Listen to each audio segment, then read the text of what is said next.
ये कहते हैं मंदबुद्धि लोग कि भगवान नहीं है, वो सुने कि भगवान अपने भक्तों के लिए क्या कुछ कर बैठते हैं। विद्यापति परम भक्त थे, भगवान शिव के परम भक्त थे, और सिर्फ भक्त ही नहीं थे, कवि भी थे। बड़ी सुंदर सुंदर कविताएं किया करते थे।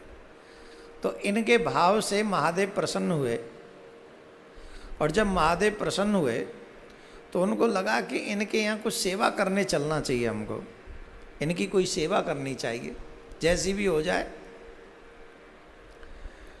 तो उनके घर में सेवक बनकर, नौकर बनकर, सर्वेंट बनकर,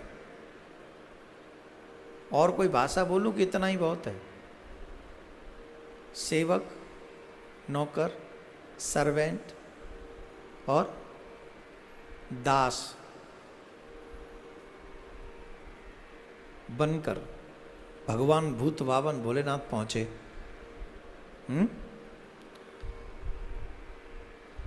भगवान ने कहा हमें नौकरी पर रख लो। विद्यापति बोले अपने ही भोजन की व्यवस्था नहीं हो पाती, तुम्हें कहां से क्या देंगे। विद्यापति बोले हम पे तो खुद पे कोई व्यवस्था नहीं, हम तुम्हें क्या दें। तो वो बोले अच्छा, वो उनको कोई चाहिए तो था ही नहीं। वो बोले देखो हमको 2 टाइम की रोटी दे देना बस, साल 6 महीने में कभी एक आध वस्त्र दे देना, हमें और कुछ नहीं चाहिए। और सेवा इसी को कहते हैं जहाँ कुछ सैलरी का डिमांड ना हो, जहाँ कुछ नोट सोट नहीं, बस आपका प्रेम मिल जाए, सेवा करें। और वैसे भी ज़रूरत की आवश्यकता है कहाँ, भोजन और भजन 2 चीज़ मिल जाए, और वस्त्र मिल जाए, तन ढकने को कपड़ा और पेट भरने को भोजन, और तीसरी चीज़ की फिर ज़रूरत ही क्या है। तो बोले महाराज के आपसे निवेदन है, जो दे दोगे वो खा लेंगे, ये भी कोई जिद नहीं है कि यही चाहिए, जो दे दोगे सो खा लेंगे। बोले ठीक, बात मान ली, रख लिया। जेठ का महीना था, जेठ के महीने में विद्यापति राजा से मिलने के लिए जा रहे थे। और जब राजा से मिलने के लिए जा रहे थे तो वहाँ क्या था, रास्ते में थोड़ा रेगिस्तान टाइप पड़ा, तो बड़ा मुश्किल हो रहा था चलना। आसपास कहीं जल की व्यवस्था दिखाई नहीं पड़ रही थी। और उगना, जब उन्होंने पूछा भाई तुम हमारा अपना नाम तो बताओ, तो उन्होंने बताया हमारा नाम है उगना। क्या नाम है? उगना। बोले अच्छा। तो उगना बोले प्रभु हम भी आपके साथ चलेंगे। बोले कोई बात नहीं, चलो। चले।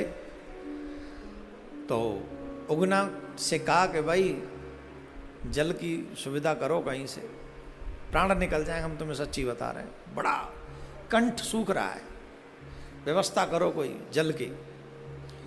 तो बोले आप यहीं विराजें, हम व्यवस्था करके लाते हैं।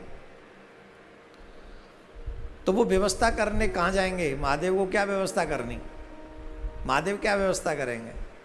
तो थोड़ी सी दूर पे गए, जहाँ विद्यापति की दृष्टि न पड़े वहाँ पहुँचे, और वहाँ पहुँचकर अपनी एक जटा थोड़ी सी खोली, गंगा जी से कहा प्रकट हो जाओ। तो गंगा जी में थोड़ा सा लोटा में जल लेके बोले चलो जी, फिर बंद कर ली जटा और चल रहे।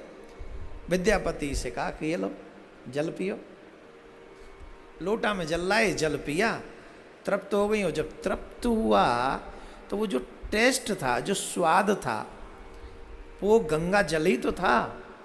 गंगा जल आप पी के देखो, हरिद्वार में, कानपुर में पी लो तो उसकी हमारी गारंटी। उगना से पूछा, उगना ये चारों तरफ रेगिस्तान दिख रहा है, हमको एक बात बताओ, तुम जल कहाँ से लाए।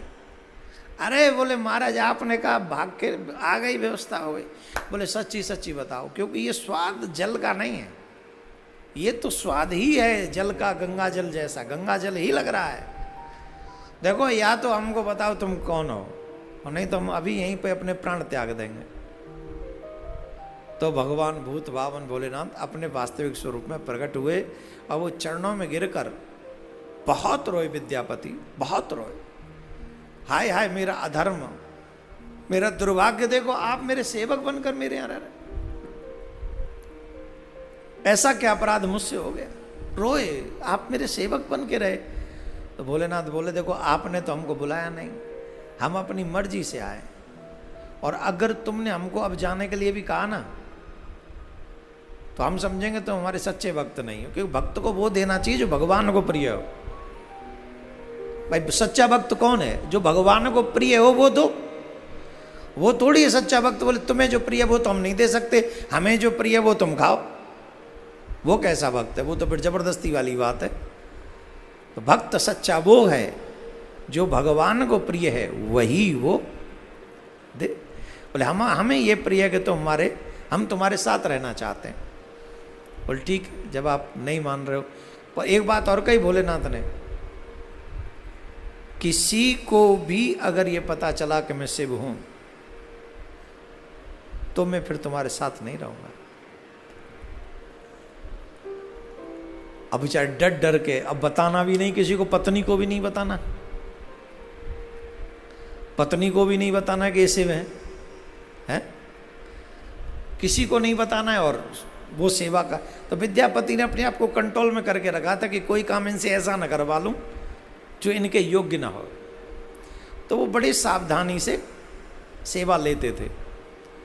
एक बार की बात है, विद्यापति कहीं बाहर गए हुए थे, विद्यापति कहीं बाहर गए हुए थे और पीछे से जो उगना थे, शिव थे, वो थोड़े किसी कार्य में विलंब कर दिया, हो गया होगा। तो उनकी पत्नी को बड़ा गुस्सा आया इन पे। उस समय उनकी पत्नी रोटी बना रही थी लकड़ी से चूल्हे पे, और उन्होंने वो लकड़ी निकाल के उगना की बड़ी जोर से पिटाई करी। जलती हुई लकड़ी चूल्हे से निकाल के, ठंडी लकड़ी से नहीं, चूल्हे से निकाल के बड़ी जोर से उगना की पिटाई की। और ये जब उनको पीट रही थी तो वो पिट रहे थे, कुछ बोले नहीं। इतने में विद्यापति जी पहुंच गए और वो चीख के बोली, पागल, बदकिस्मत, दुर्भाग्यशाली देवी, जानती भी है तू किस पे हाथ उठा रही है? ये भूत बावन भोलेनाथ शिव हैं, तेरे तो जन्म जन्म के पाप तूने बढ़ा लिए, तुझसे बड़ा अधम इस ब्रह्मांड में कोई नहीं। और जैसे ही कहा कि शिव हैं, भूत बावन वहां से अदृश्य हो गए। अब विद्यापति रोने लगे। उनको याद आया कि मुझे बताना ही नहीं था कि ये शिव हैं, पर अब क्या करूं, मैं ये भी तो नहीं देख सकता था। खूब रोए, खूब रोए, खूब रोए। वन में जाकर बैठ गए, कहने लगे मेरे अपराध क्षमा कर दो, पर मुझे ऐसे छोड़ के मत जाओ। पहले अपनी मर्जी से आए थे, अब आदत बना दी तुमने, अब आदत बना के छोड़ के जा रहे हो, अब मत जाओ, आ जाओ। भोलेनाथ विद्यापति की पुकार पर प्रकट हुए और कहा, मैं तो हमेशा तुम्हारे साथ रहने के लिए आया था, पर तुमने ही वो वचन तोड़ दिया। परंतु चिंता मत करो, मैं यहाँ शिवलिंग के रूप में स्थापित होता हूँ, यहाँ रहूँगा, यहाँ पर रहूँगा। और मेरा नाम यहाँ उगना महादेव भी कई लोग कहते हैं, कई उग्र महादेव भी कहते हैं। मैंने आपको बताया है मधुबनी भवानीपुर में आज भी भूत भावन भोलेनाथ वहाँ शिवलिंग के रूप में विराजमान है।